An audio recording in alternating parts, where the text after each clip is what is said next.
Ito guys, may gagawin tayo isang LG na LED TV.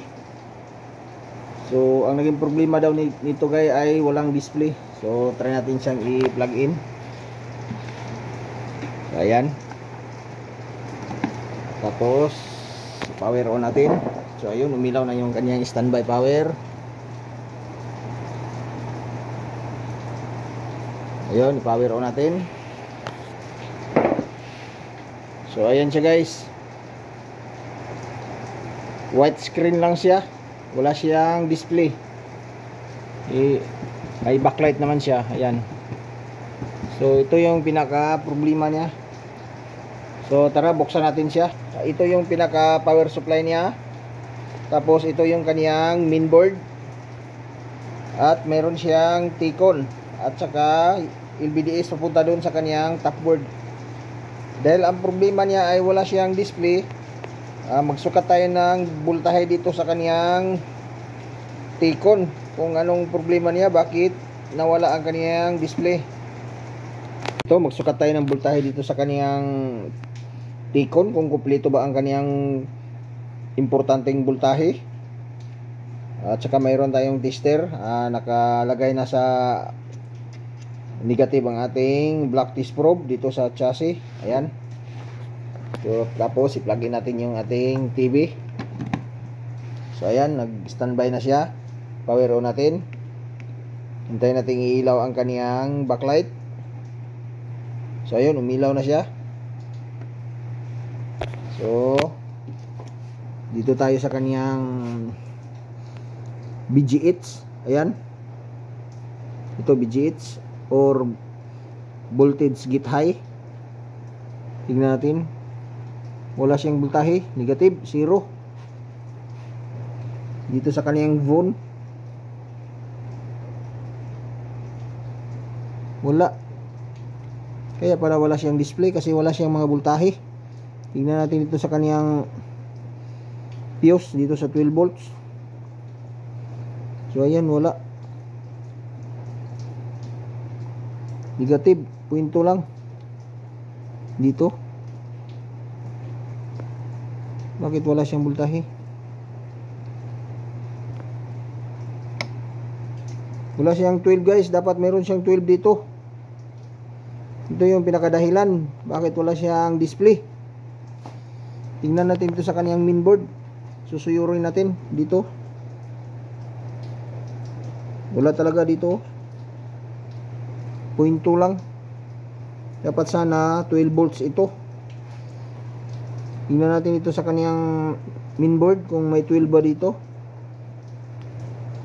Yan, tingnan natin dito kung may 12 ba siya. So ayan. Ayan, meron siyang 11.9.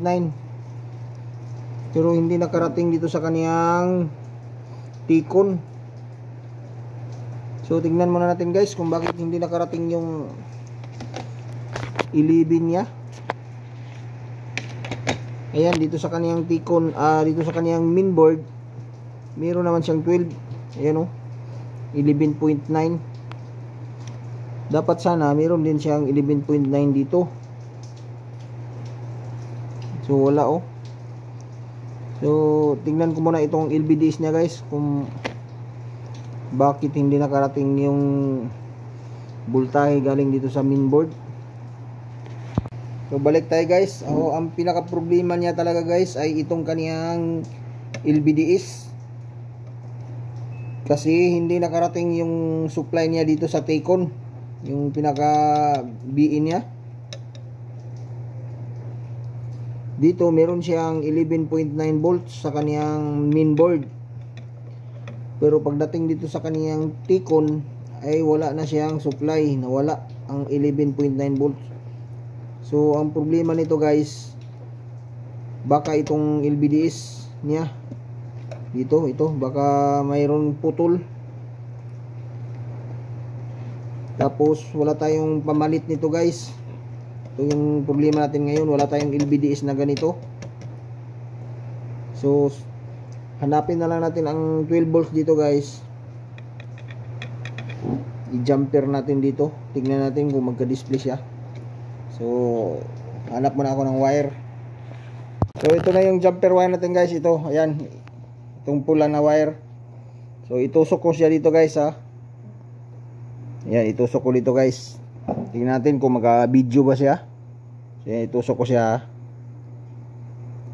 So ayan, naka-video siya guys oh. Oh. Ayan.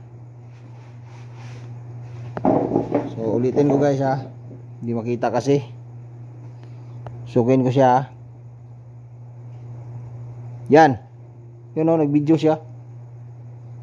So tingnan natin yung tester. Ayan, mayroon na siyang supply.